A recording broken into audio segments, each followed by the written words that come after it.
సమర్థ సద్గురు సాయినాథ్ మహారాజ్కి జై. మన జర్నీ విత్ సాయి ఛానల్కి స్వాగతం, సుస్వాగతం. మన సాయి భక్తులందరికీ కూడా నమస్తే అండి. అందరూ ఎలా ఉన్నారు ఫ్రెండ్స్? ఏం చేస్తున్నారండి? ఈరోజు వీడియోలోకి వెళ్లే ముందు బాబా గారి ఆశీస్సులు మీ అందరికీ దొరకాలని మనస్ఫూర్తిగా కోరుకుంటూ ఈరోజు వీడియోలోకి వెళదామండి. ఇంకా ఈరోజు బాబా ఏమంటున్నారు అని అంటే, బిడ్డ, ఈ నెల 30-31 తేదీలలో నీ జీవితంలో జరగబోయేది ఇదే తల్లి. ఇది నీ జీవితంలో ఒక టర్నింగ్ పాయింట్లా మిగిలిపోతుంది. ఏమాత్రమో అశ్రద్ధ చేయకుండా నేను చెప్పే మాటల్ని ఒక్కసారి గమనించు బిడ్డ అని చెప్పి బాబా మనకి ఒక సందేశాన్ని పంపిస్తున్నారండి. ఎందుకు బాబా ఇలా అంటున్నారు, ఏం చెప్పబోతున్నారు అనే విషయాన్ని ఈరోజు వీడియోలో తెలుసుకుందాం. ఇంకా వీడియోలోకి వెళ్ళడానికి ముందుగా మన ఛానల్ని ఎవరైతే కనుక కొత్తగా చూస్తున్నారో వాళ్ళు ప్లీజ్ సబ్స్క్రైబ్ చేసుకోండి ఫ్రెండ్స్. మీకు వీడియో నచ్చితే కనుక ఒక చిన్న లైక్ చేసి సపోర్ట్ చేయండి. మీ ఫ్రెండ్స్ అందరికీ కూడా షేర్ చేయండి. మీ అందరికీ ఇంకొక విషయం కూడా అండి, నా ఫ్రెండు ఎన్నో సంవత్సరాల నుంచి ఒక సమస్యలో ఉందండి. అంటే భార్యాభర్తల మధ్య గొడవలు, చాలా వరకు కూడా చికాకులతో ఉన్న కుటుంబం అనేది ఈరోజు చాలా వరకు సంతోషంగా ఉన్నాము అక్క అని చెప్పి ఆవిడ మాకు ఒక గురువు గారిని పరిచయం చేసింది. ఆ గురువు గారు ఎవరో కాదండి, ఆయన పేరు సుబ్రహ్మణ్యరాజు గారు. ఆయన ఫోన్ నెంబరు 9347293375 అండి. మీకు కూడా ఎలాంటి సమస్యలు ఉన్నా కూడా, అంటే భార్యాభర్తల సమస్యలు, పెళ్లి సమస్యలు, విద్య, ఉద్యోగం, ప్రేమ లాంటివి మాత్రమే కాకుండా స్త్రీ పురుష వశీకరణ కూడా చేస్తూ ఉంటారండి. మీరు ఒక్కసారి ఈయనకి కాల్ చేసి చూడండి, మీకే తెలుస్తుంది గురువుగారు ఇచ్చే పరిష్కారాలు అనేవి ఎలా ఉంటాయి అనేది. ఇంకా వీడియోలోకి వెళ్దామండి. ఎప్పుడు కూడా అండి బాబా మనకి ముందుగానే తెలియచేస్తూ ఉంటారు. అంటే ఏది మంచి, ఏది చెడు, పలానా పని చేయొచ్చు, పలానా పని చేయడానికి ఇది సరైన సమయం కాదు అని కూడా ముందుగానే మనకి తెలియజేస్తూ ఉంటారు. అలాగే అండి ఒక భక్తుడి విషయంలో బాబా తెలియజేస్తున్న ఒక విషయం ఏంటి అనంటే, ఈ నెల 30-31 తేదీలలో నీకు జరగబోయేది ఇదే తండ్రి అని చెప్పి బాబా పదే పదే ఒక భక్తుడికి తెలియజేస్తూ ఉన్నాడండి. కానీ ఆ భక్తుడు చేసిన పని ఏంటి అనేది మనం ఈరోజు ఒక చిన్న కథ ద్వారా తెలుసుకుందాం. ఒక ఊర్లో అండి బాబా భక్తుడు ఉన్నాడు. అతను ఎప్పుడు కూడా అండి ప్రతి నెల 1వ తారీఖు అవ్వగానే బాబాగారి గుడికి వెళ్ళడం, బాబాకి ఒక అర్చన చేయించడం, దునిలో వచ్చేసి కొబ్బరిని, ఎండు కొబ్బరికాయ ఉంటుంది కదా, ఆ ఎండు కొబ్బరికాయని దునిలో వేయటం కానీ, ఇంకా నవధాన్యాలు వేయటం కానీ, రకరకాల పరిహారాలు ఆయన ప్రతి నెల కూడా 1వ తారీఖు రాగానే చేస్తూ ఉంటాడనమాట. ఎందువల్ల అతనికి ఒక నమ్మకం.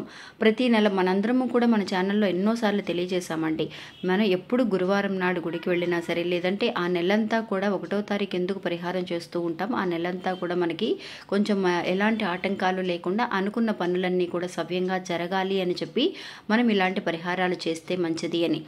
ఆ రోజు అలాగే గుడికి వెళుతూ ఉంటాడు.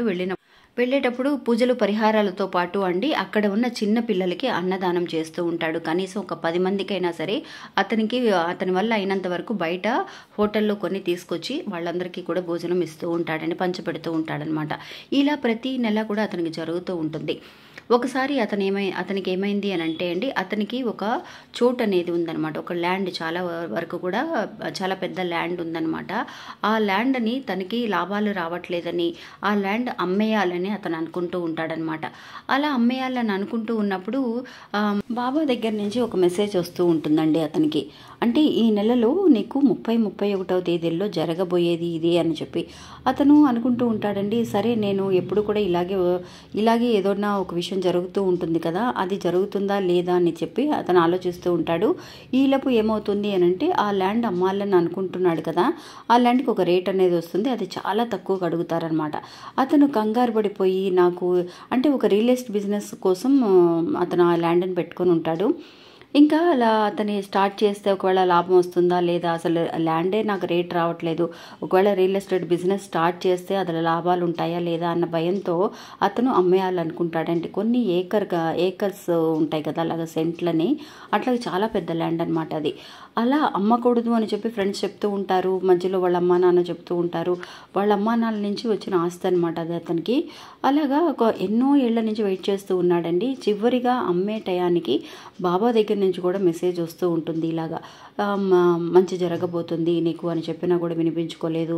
అతను ల్యాండ్ సేల్స్కి పెట్టేస్తాడనమాట. పెట్టేసినప్పుడు బ్రోకర్స్ కొంతమంది తీసుకొస్తూ ఉంటారు, పలానా రేట్ అడుగుతున్నారు అది ఇది అన్నప్పుడు, సరే ఏదో ఒక రేటుకి ఇచ్చేద్దాంలే మనం అనేసి అతను ఆలోచిస్తూ ఉంటాడండి. అలాగా ఫైనల్గా ఏమవుతుందంటే కొంత రేట్ అనేది అతను వాళ్ళకి ఫిక్స్ అయిపోతుంది ఇంతకు కొంటాము అని చెప్పేసి. అంటే అది చాలా తక్కువ అడుగుతున్నారు వాళ్ళు, చాలా లాభాలు దాంట్లో వాళ్ళు ఒక బిజినెస్ స్టార్ట్ చేసి వాళ్ళ లాభాలు పొందగలమన్న ఆలోచనతో ఆ రేటుకి అడుగుతున్నాడు. ఇతను ఇచ్చేయాలన్న ఆలోచన అనమాట. కానీ బాబా చెప్పిన ఒక విషయం అనేది, ఈ నెలాఖరి వరకు కనుక ఆగితే అది నీ జీవితంలో ఒక టర్నింగ్ పాయింట్ లాగా మిగిలిపోతుంది అని చెప్పినా కూడా అండి, అతను కంగారు పడిపోయి నేను వేరే బిజినెస్ స్టార్ట్ చేసుకోవచ్చు ఆ అమౌంట్ పెట్టి, దీంట్లో నాకు పెద్దగా లాభాలు ఉండవు అని చెప్పి కంగారు పడి అతను ఆ అమౌంట్కి ఆ ల్యాండ్ని సేల్స్ చేయడం అనేది జరిగిపోతుందండి. కొంచెం రోజుల మటుకు కనుక ఆలోచించి వెయిట్ చేసి ఉంటే కనుక అతని జీవితంలో జరగబోయే అద్భుతం అనేది ఎలా ఉండేది అని అంటే అండి, అతను నిజంగా ఆ ల్యాండ్లోనే అతనికి ఒక రియల్ ఎస్టేట్ కనుక స్టార్ట్ చేసి వచ్చి ఉంటే కనుక చాలా మంచి లాభాలతో అతను పైకి వచ్చి ఉండేవాడండి. అంతేకాకుండా ఆ ల్యాండ్ రేట్ అనేది ఒక నెల 2 నెలలకే అతనికి ఎంత లాభం వచ్చింది అని అంటే కొన్ని కోట్ల లాభం అనేది వచ్చిందండి. ఆ చోటు మీద వాళ్ళకి ఎవరైతే కొనుక్కున్నారో వాళ్ళకి కొన్ని కోట్ల మీద లాభం అనేది వచ్చిందనమాట. చాలా పెద్ద ల్యాండ్ కదా, అలాంటి ల్యాండ్ చాలా నష్టానికి అతను అమ్మేశాడు. ఎన్నో ఏళ్ల నుంచి కష్టపడి మనం అమ్ముకోలేకపోయాము, సరే ఇచ్చేద్దామని అనుకున్న టయానికి ఇలా జరిగింది అని చెప్పేసి బాధపడే దానికంటే మనం ఇంకొన్ని రోజులు ఆలోచిస్తే కనుక, ఇంకొన్ని రోజులు బాబా చెప్పినట్టుగా ఏదో ఒక రకంలో బాబా మనకి అడ్డుపడుతూ ఉంటారండి. అంటే మనకి ఏదన్నా నష్టం జరగబోతున్నా, ఏదైనా ఒక కష్టం రాబోతున్నా బాబా చెప్పే ప్రతి విషయాన్ని కూడా మనం కొంచెం అబ్జర్వ్ చేసి కొంచెం నిదానంగా, బాబా ఎప్పుడు కూడా అండి శ్రద్ధ సబూరి అనే మాటలు మనం ఇలాంటి సమయంలో గుర్తు చేసుకోవాలన్నమాట. మిగతా సమయాలలో మనకి ఏదైనా ఒక సమస్య వచ్చినప్పుడు సరేలే ఏదో చిన్నదో పెద్దదో అని అనుకున్నప్పుడు మనం ఆలోచించవచ్చు, కానీ ఇలాంటి సమయాలలో ఖచ్చితంగా బాబా చెప్పే మాటలకు అర్థం ఉంటుందండి. ఆ శ్రద్ధ సబూరి అనే మాటలు, నమ్మకము, ఓపిక అనేది ఇలాంటి విషయాల్లో చాలా అవసరం. అలా గనక ఒక్కసారి ఆలోచించగలిగి ఉంటే అతని జీవితమే మారిపోయి ఉండేదండి. కొన్ని కోట్లకు అధిపతి అయి ఉండేవాడు. అలాంటిది తర్వాత తెలుసుకొని ఆ ల్యాండ్ అంత రేటు పోతుందా, ఒక్కొక్క అపార్ట్మెంట్ వాళ్ళు కట్టి అమ్ముతూ ఉన్నప్పుడు ఎంతో మంచి వాల్యూతో పోతుంది ఆ రేట్ అనేసరికి వాళ్ళ అమ్మ వాళ్ళు కానీ చెబుతూ ఉంటారు, అయ్యో నేను వినిపించుకోలేదే, బాబా దగ్గర నుంచి కూడా నాకు ఎన్నోసార్లు మెసేజ్ వచ్చింది, నేను ఇంకొన్ని రోజులు వెయిట్ చేసి ఉంటే బాగుండేది అని. అలాగే అండి, మనలో ఎవరైనా సరే కనుక మనం ఇలాంటి ఒక ఆలోచనతో ఉంటే మీరు ఇంకొన్ని రోజులు, ఇంకొక 2-3 రోజుల మటుకు ఈ నెలలో అంటే 30-31 తేదీలలో మంచి జరగబోతుందని చెబుతున్నారు బాబా ముందుగానే. మనం ఒక బిజినెస్ పరంగా కానీ, బిజినెస్ కూడా మనం లాభాలు లేదని వేరే వాళ్ళకి ఇచ్చేయాలని అనుకుంటాం, వాళ్ళ పేరుకి మార్చేయాలని అనుకుంటూ ఉంటాం, లేదంటే మన అమ్మేయాలని అనుకుంటూ ఉంటాం, మన షాప్స్ కానీ ఏదైనా సరే ఒక ల్యాండ్ కానీ. అలా కానీ జరిగితే కనుక కొంచెం వెయిట్ చేయడం అనేది మంచిది అని చెప్పి ముందు జాగ్రత్త కోసం మనకు తెలియజేస్తున్నారండి ఈ వీడియోని.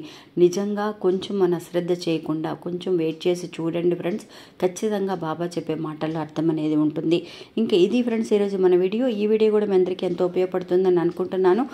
మీ అందరికీ కూడా ఒక నమ్మకాన్ని, ధైర్యాన్ని ఇస్తుందండి ఖచ్చితంగా. అందువల్ల అలాగని ఎవరైతే కనుక మీరందరూ అనుకుంటున్నారో వాళ్ళందరూ కూడా ప్లీజ్ సబ్స్క్రైబ్ చేసుకోండి ఫ్రెండ్స్. మీ ఫ్రెండ్స్ అందరికీ కూడా, తెలిసిన వాళ్ళందరికీ కూడా షేర్ చేయండి. మళ్ళీ ఇంకొక వీడియోలో మళ్ళీ కలుస్తాను. అంతవరకు సెలవు. నమస్తే. ఓం సాయిరామ్.